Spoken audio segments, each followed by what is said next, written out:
played U16 for the first time, but he was 20 points and 20 rebounds at that time. So, and then of course Eva Pardo, her sister is Ella Pardo.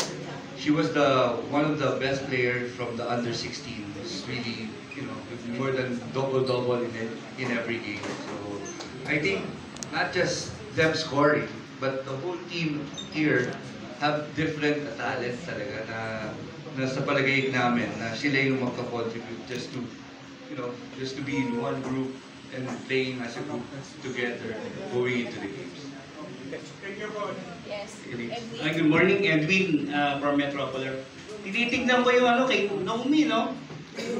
Tinitignan yung litrato niya ni Reese, no? Sa US. Ni Angel Reese. Kala ko ikaw eh. Then, when Coach Pat said that you scored 51 points, nagulat ako talagang hindi ka lang pala hawig. Pati sa laro, no? So, how mentally prepared you are na baka nga maging next or the Philippine version ka ni Reese?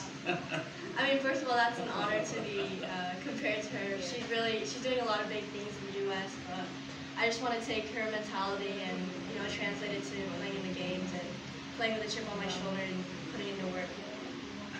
Thank you. Coach Pat, for you, nabanggit kanina na talagang sinuyod niyo yung Pilipinas just to come for national tryouts.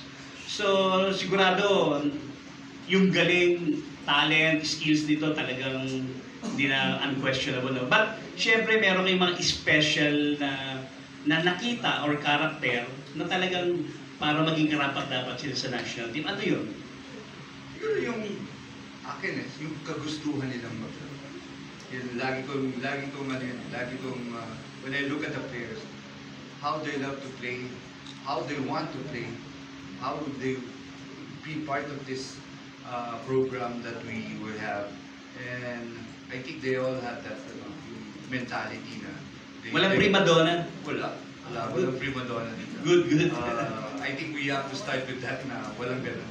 I think with all them, stars in every teams they have before, pag dinala mo dito, kailangan isa sila.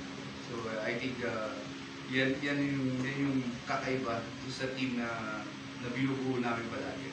That they have to be one going into the games. Coach, higit ko lang, no? Dahil ikaw rin ang coach ng Jones Cup. Yes. So, ano yung preparation niya, tsaka ito bang mga player, baka pwedeng isama na ron? Yeah, pwede. Ano paghahanda ang ginagawa natin? Actually, we're preparing for the Jones Cup for the senior team. It's also a good preparation tournament for us going into the August FIBA pre-qualifying tournament for the World Cup in 2026. So that's our major tournament for this year. So hopefully we could prepare well.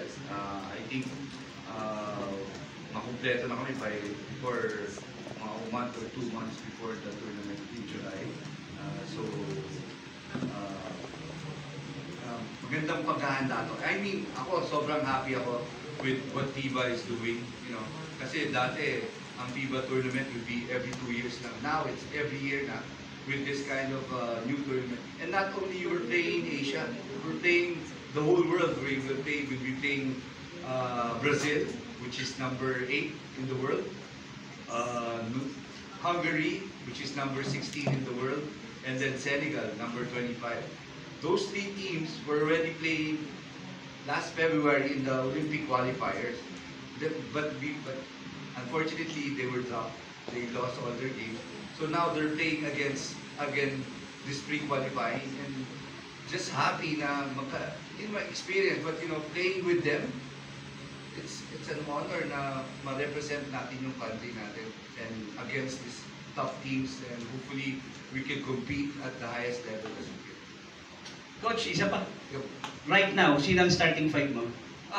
Coach Julie, dapat tanongin mo. Coach Julie? Yun nga'y mahirap piliin eh. Kasi lahat sila are talented. It's just a matter of telling them that once you're in, you have to do your job.